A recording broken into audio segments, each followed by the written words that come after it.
세 번째는 물 주는 요령입니다. 고추 물 주기. 고추는 잘 아시는 대로 뿌리가 깊이 안 들어가게 방송하는 그 말은 무슨 말이냐? 너무 깊이 들어가면 숨쉬기가 힘들다는 거예요. 그래서 고추밭은 물이 잘 빠져야 돼. 그래서 이제 고추가 또 깊이 안 들어가니까 뿌리가 안 깊이 안 들어가니까 조금만 가물어도 시들고 또 조금만 물을 줘도 시들고 많이 줘도 시들고 이런 특징을 가지고 있습니다. 그런데 더 중요한 것은 고추는 습한 것보다도 가문 것을 좋아해요. 오히려 가뭄에는 어느 정도 견디는데 습한 데는 아주 약해요. 그래서 물 빠짐이 좋은 게 너무너무 중요해요. 그래서 옛날부터 잘 아시는 대로 고추를 가물한 한초라고 그랬다니 가물을 견딜 수 있는 풀이라 이런 뜻으로. 그래서 이제 물은 그렇게 신경 쓰시면 되고, 그런데 물 주기예요. 물을 우리가 물을 어떻게 줘야 될 것인가 하는 이런 이야기죠. 육묘를 할 때 물을 주는 시점은 식물체 상태를 보고 식물체가 약간 시들었다고 생각될 때 그때 충분히 물을 줘서 뿌리 쪽으로 물이 스며나도록 이렇게 한번 주시면 돼요. 그러고 난 다음에 물을 언제 줄 것인가?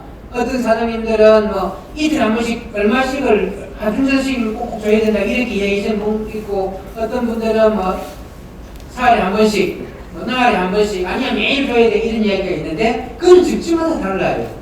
우리가 사용하는 토양에 따라서 물이 얼마나 잘 빠지냐에 따라서 우리 집은 매일 줘야 되는 집도 있고, 또 제 집은 상토에 진흙이 많이 섞여가지고 뭐 사흘 동안 물이 안 빠져. 그러면 사흘 동안 안 줘도 돼요. 그런 식물체 상태를 보고 포트의 흙의 상태를 보고 결정을 해서 물을 식물체가 약간씩 든다고 생각할 때 충분히 한번 주고 충분히 한번 주고 이런 식으로 물을 주셔야 된다라고 이렇게 생각하시면 되고, 모지밭에서 고추를 키울 때는 보통 우리 간수시설이 안 돼 있어요. 우리나라는 안 돼 있는데, 그래도 여건이 된다면 가물 때 간수를 해주면 수량이 30% 정도 높아져간다라고 하는 이런 이야기예요. 그렇게 되고 기행가도 확 풀더라 하는 이런 이야기고요. 그 다음에 이제 왜 고추가 물에 고여 있으면 안 되는가 하는 이런 이야기예요. 잘 아시는 대로 우리 토양에는 흙 덩어리가 50%예요. 그 나머지 50%는 공기 구멍이 반, 물이 들어갈 구멍이 반, 그 흙은 50%만 있고 50% 중에 25%는 물구멍, 25%는 공기 구멍을 쳐야 돼요. 그런데 거기에다가 50% 흙덩어리 50% 물 50% 채워놓으면 아무리 강한 옥수수 같은 것도 거기에서 이런 독소 물질이 나와서 시들어 죽는다 라고 하는 이런 이야기입니다. 그래서 이제 우리가 보통 고추 농사를 하든지 식물을 키울 때 물을 잘 못 줘서 죽이는 경우가 더 많아요. 물을 잘 못 준다고 하는 것은 오히려 물을 말려서 죽는 경우는 별로 없을 거예요. 너무 많이 줘서 죽게 되는 거죠. 물을 많이 주게 되면 이게 고추 뿌리예요. 그 식물체에 이게 딱 이렇게 자른 모습인데, 식물체에는 이렇게 영양분이 아까 잎사귀에서 만든 강합성이 오르락내리 물질이 오르락내리하는 그런 간이 있고, 이게 큰 이쪽에는 뿌리에서 물이 올라가는 간이에요. 그런데 우리가 물을 너무 많이 주게 되면 이게 수도관인데 수도관이 망가져버리는 거지. 이런 식으로 해요. 썩어서. 그러다 보니까 우리가 물을 줬는데도 시드는 거예요. 계속. 그런데 그것은 물을 줘도 물만이 시들어서 위로 물을 못 보내서 시드는 거거든요.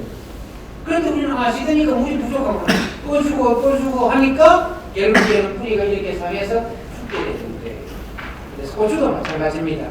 그렇게 그런 특징을 가지고 있고, 이거는 적당하게 물관리 해줬을 때, 너무 건조하게 해줬을 때, 너무 습하게 해줬을 때, 이럴 때 수량이라든지 꽃이 떨어지는 비율들이 제일 시름인데, 어쨌든 간에 적당한 물관리가 부족할 때는, 안 될 때는 수량이라든지 꽃이 떨어지는 비율이 많더라 하는 이런 이야기고요. 아까 나왔던 표현인데 적당한 속도를 유지해 주는 거하고, 건조하게 해줬을 때 상품이 훨씬 적당한 속도에 비해서 줄어들더라 하는 이런 이야기입니다.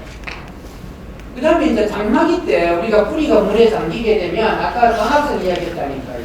그렇게 햇빛이 있고 공기중에 탄소가 이산화탄소가 있고 그 다음에 물이 있을 때 광합성이 열심히 되는데, 이렇게 뿌리가 물에 고여 있으면 하루 이틀 사흘 고여 있으면 뿌리 알력이 확 떨어져 버린다는 뜻이에요. 그럼 뿌리 알력이 확 떨어지면 아무리 토양에 비료가 있어도 얘들이 제대로 먹고 살 수가 없는 이런 문제가 생기니까 물에 고였다 하면 최대한 빨리 물을 빼줘라 라고 하는 이야기를 적어 놓은 거죠. 그래서 이제 이것은 우리 실험을 해본 거예요. 이제 이건 어떤 실험이냐면 고추 뿌리가 이렇게 발목이 잠겼을 때는 큰 문제가 안 돼요. 며칠 잠겨 있어도. 그런데 이게 물이 이렇게 고였을 때, 머리까지 고였을 때는 이틀만 고여 있다 그러면 수량은 95%가 줄어들고, 그 다음에 죽는 비율도 거의 다 이틀 만에 죽어버린다는 거예요. 우리 배농사 많이 하시는데, 배농사는 뭐 일주일 정도 잠겨 있다가도 물 빠지고 나서 씻어주면 그냥 크게 문제가 안 되는데, 고추는 이틀 정도만 물에 몽땅 잠겨 있으면 다 죽어버린다. 그만큼 물에 약하다 하는 게 고추의 특징입니다. 그래서 물 관리는 고추가 시들다고 할 때 충분히 한번 주고, 충분히 한번 주시고, 그 다음에 충분히 한번 주시면 되고, 그거는 집집마다 물 주는 주기는 다르다. 그것은 우리 밭의 토양 조건에 따라서 참고하셔야 되고, 노지 밭에서도 물을 대줄 수 있다면 수량도 높아지고 비행가 발생도 훨씬 줄어들더라 하는 이런 이야기를 했습니다. 온도, 햇빛, 물 관리에 대해서 이야기를 했고, 지금은 비료에 대해서 이야기하려고 해요. 고추 농사하는데 비료 주는 방법. 고추는 아까 우리 사장님이 신이랑 잠깐 이야기를 했었는데 육류하는 기간만 석 달이다 아닌가요? 그래서 수박 같은 경우에는 종자 뿌려가지고 수박 따는데 석 달이면 끝나버려요. 그럼 고추는 몇 키우는 데만 석 달이 걸리는 거예요. 그럼 묘를 키워가지고 봄밭에 갔다 옮겨 심고 나서도 한 5달 정도 키운다니까요. 그러니까 전체적인 재배 기간이 긴 거예요. 다른 작물에 비해서. 그래서 전체적으로 1년 동안 필요한 비료량이 많아요. 그래서 고추를 우리 가비성 작물이라고 이렇게 이야기를 하는데, 이 말은 한꺼번에 비료를 많이 주시오, 많이 먹어야 되는 이런 뜻이 아니라 전체적인 재배 기간 중에 필요한 비료량이 많다 하는 이런 뜻으로 생각하시면 될 것 같아요. 그래서 실질적으로 제일 주의해야 될 것은 우리가 한번 비료를 너무 많이 주는 게 문제예요. 많이 주면 그 비료가 땅에 남아있다가 고추한테 사용이 되면 좋은데 다 쉽게 내려가 버리고 오히려 고추를 장애를 주는 이런 문제가 생기는 것이거든요. 그래서 이제 이게는 우리 이제 표준 12량이라고 해놨는데, 표준 12량이라고 하는 것은 우리 사장님들 집집마다 안 맞는 거예요. 이거는 토양은 다 달라요. 이거는 그 전국 평균 기준으로 잡아놓은 거예요. 참고를 하시면 되고, 여기에서 우리가 알아야 될 것은 비료량에 대한 이야기. 비료량을 어떤 체계를 보면 질소, 인산, 칼리와 같이 성분량으로 비료량을 표시하는 책이 있고, 어떤 책에는 보면 비료량으로 적어놨어요. 그러면 질소는 요소비료, 인산은 용성인비료나 용가리, 칼리는 염화가리나 항산가리를 가지고 비료를 주는 거예요. 그래서 그걸 표시한 것인데, 우리 이제 이게는 지금 성분량으로 표시해 놓은 거예요. 그러면 질소는 요소 비료를 가지고 줘요. 그럼 요소 비료 안에는 질소가 46%밖에 안 들어있어요. 그리고 요소 비료의 반 정도는 질소가 있고 반은 빈 껍데기다 이렇게 생각하시면 돼요. 그래서 여기서 이제 우리 질소 19kg 노지 재배할 때 19kg인데 요소 비료 하면 한 46kg, 48kg 정도 이렇게 표시가 되어 있을 거예요. 그걸 참고하셔야 되고 그것을 이해를 하셔야 되는 거죠. 그러니까 책을 교재를 볼 때, 그 다음에 이제 이 비료량에 대해서는 구체적인 것은 토양 분석을 해야 돼요. 그러니까 토양에 지금 현재 밭을 만들기 전에 한 20cm 깊이를 파가지고 섞어가지고 그걸 한 보따리 해서 센터에 갖다 주시면 우리 밭에는 질소가 얼마나 남아있고 인산 칼리가 얼마나 남아있는가를 알려주실 거예요. 그러면 그것에 따라서 비료를 준비해서 밑거름, 웃거름으로 나눠서 주시면 돼요. 밑거름은 이제 봄밭을 만들기 전에 뿌리고 줘야 되는 게 밑거름이고, 그 다음에 웃거름은 밑거름으로 쓰고 남은 것을 남겨놨다가 웃거름으로 주게 되는 거예요. 밑거름으로는 질소, 인산, 칼리, 대비, 석회들을 주는데 질소하고 칼리는 반만 주면 돼요. 밑거름으로. 그래 질소는 우리 N이에요. 질소가 N이고 칼리가 K예요. NK 비료가 질소하고 칼리를 섞어 놓은 게 NK 비료예요. 그러면 우리가 미끄럼으로는 질소하고 칼리는 반만 주는 1년 동안 필요한 양의 반만 주면 되고 인산이나 대비나 석회는 미끄럼으로 한 방에 주면 돼요. 우끄럼을 줄 필요가 없는 거지. 그리고 우끄럼을 줄 때는 NK만 준다. NK 복합 비료를 주는데 그게 뭐냐? 그게 질소 비료하고 칼리 비료를 섞어 놓은 게 NK 비료예요. 그걸 가지고 주시면 되고 미끄럼은 얘기하신 대로 질소 칼리는 전체의 반, 인산, 대비, 석회는 한 방에 미끄럼 다 주시면 되고 우끄럼은 질소하고 칼리를 3번에서 4번에 걸쳐서 나눠주시면 돼요. 그래 이거는 또 뭔가 밭에 따라서 달라지는 거지. 꼭 기준은 한 30일에 한 번 정도 주면 돼요. 우끄럼은 정식하고 난 다음. 그런데 그것은 다 뭐 30일마다 꼭꼭 줘야 되는 게 아니고 식물의 상태를 봐서 20일 만에 줘야 될 수도 있고 40일 만에 줘야 될 수도 있고 3번을 줄 때도 있고 아니면 뭐 4번을 줘야 될 때도 있고 그거는 우리 사장님들이 밭에 따라 달라진다. 그리고 비료 양은 토양 분석을 해봐야 안다 라고 하는 것을 참고해 주셔야 되겠고 그 다음에 중요한 게 이 그림이에요. 우리 토양은 산성 토양, 알칼리스 토양, 중성 토양 이렇게 이야기를 많이 하지. 우리 고추가 자라는 데는 중성 토양이 좋아요. 중성 토양이 뭐냐? 우리가 말하는 토양의 pH라고 하는 거예요. 토양의 pH가 중성이 6.5에서 7.0 이 정도 될 때가 중성 토양이에요. 그럼 pH가 5.0 이렇게 되는 것을 산성 토양이라고 그래요. pH가 낮다. 산성 토양이라고 해요. pH가 높다. 7.5, 8.0 되면 이것을 알칼리성 토양이라고 그렇게 얘기해요. 그러면 우리 밭에는 pH가 5.0 정도밖에 안 되는 아주 산성 토양이다. 산성 토양이다. 이렇게 되면 pH를 높여줘야 돼요. 6.5 정도 되는 중성 토양. 우리 밭에는 7.5에서 8.0 정도 되는 알칼리성 토양이다. 그런데 pH를 낮춰줘야 되는 거지. 그렇게 해줘야 되는 이유가 뭐냐? 이게 그림이에요. 중성 토양일 때 우리 식물체가 비료를 먹을 수 있는 양이 제일 많다 하는 이런 뜻입니다. 그러면 이게 pH가 낮은 산성 토양일 때 인산을 가지고 이해를 해보면 인산이 pH 5.0일 때는 우리 인산을 100개를 주면 중성일 때 100개를 먹는데 5.0일 때는 50개밖에 못 먹어요. 이 말이 무슨 말이냐?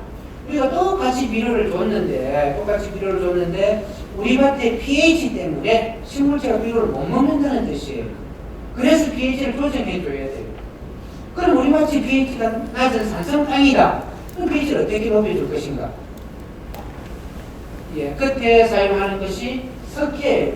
석회를 뿌려주면 석회를 300평당 한 200~300kg를 매년 넣어주는데 그 정도 넣어주면 pH가 조금 올라가요. 그럼 우리 밭에는 석회가 너무 많이 있어가지고 알칼리성 땅이다. 그럴 때 pH를 낮춰줘야 돼요. 낮출 때는 어떤 것을 해야 되나요? 어떤 방법으로 pH를 낮춰줄 수 있나요? 네, 물로 씻어주고 그렇게 하면 제일 좋은데 그것도 쉽지 않는 것이고 이게 유황 가루를 뿌려주시면 pH를 조금 낮출 수가 있어요. 그리고 우리 pH가 너무 높다 우리 밭에. 그러면 모래 땅에는 300평당 한 40kg, 진흙 땅에는 한 80kg 정도를 주면 pH가 조금 떨어져요. 1.0 정도 떨어져요. 그렇게 해서 pH를 맞춰줘야만 우리가 준 비료를 식물체가 제대로 먹을 수 있다 라고 하는 이런 이야기예요. 이 그림을 표로 나타낸 것입니다. 아까 pH 7.0 중성일 때 질소, 인산, 칼리 비료를 100개씩을 주면 식물체가 100개를 다 먹을 수 있다. 그런데 pH가 5.0일 때는 질소는 43개밖에 못 먹어요. 인산은 34개, 칼리는 50개밖에 안밖에 못 먹는다는 거예요.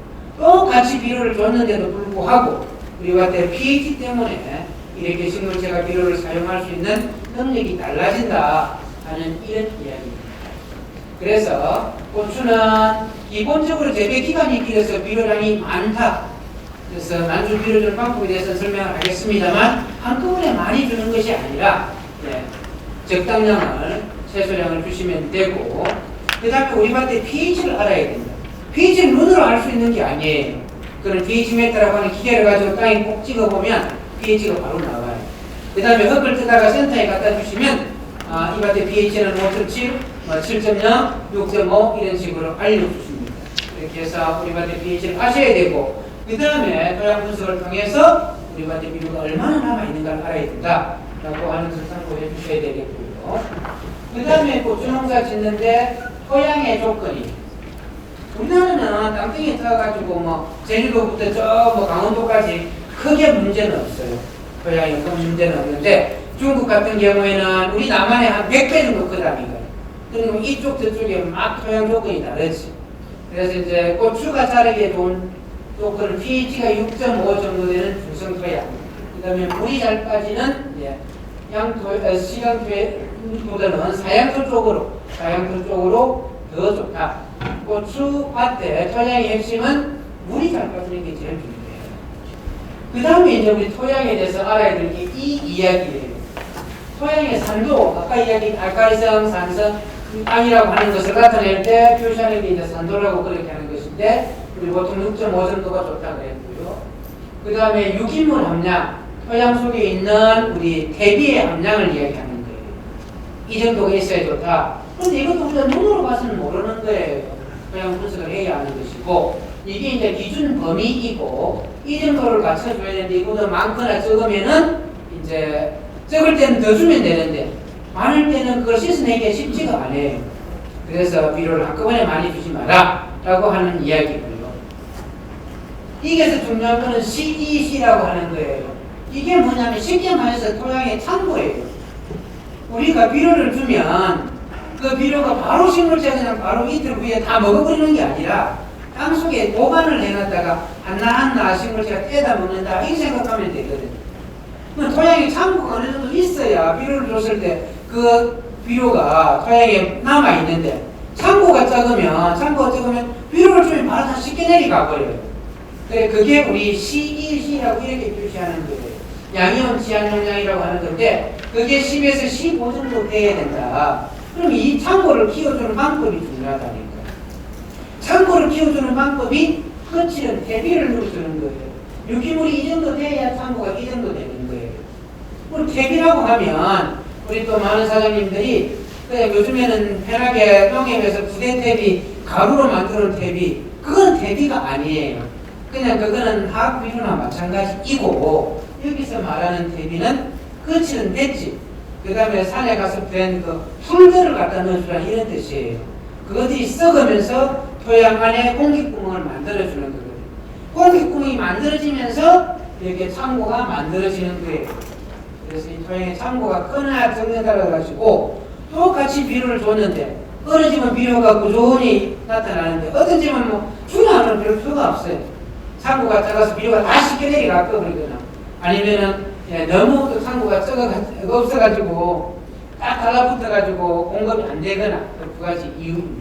그래서 이 양이온 지원용량 CEC 용량을 키워줘야 된다. 그걸 키워주는 방법이 대비를 많이 넣어주는 거다라고 하는 것이고, 그 다음에 EC라고 하는 것을 이해를 해야 돼요. EC라고 하는 게 뭐냐 하면, 우리가 토양 속에 비료가 많이 있다, 적다 이렇게 이야기하는데, 얼마나 많이 있는데 했을 때 많이 있어. 그래, 얼마나 많은데.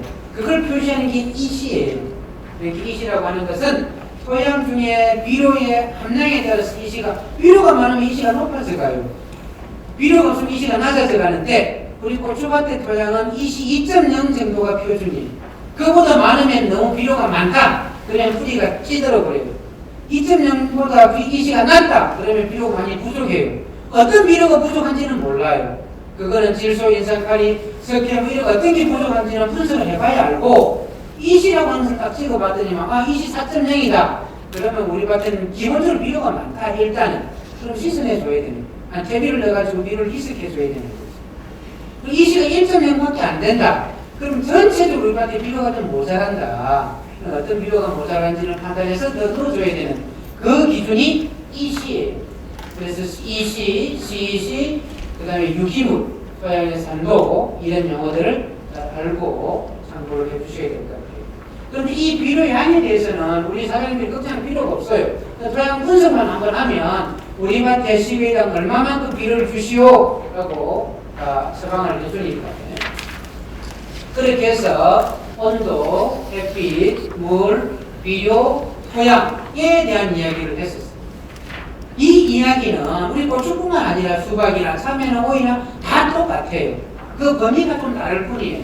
온도 범위가 다르고 이시 범위가 다르고 물 주는 방법은 똑같은데 물 주는 양이 좀 다르고 그런 차이점만 있다라고 생각하시면 되고요.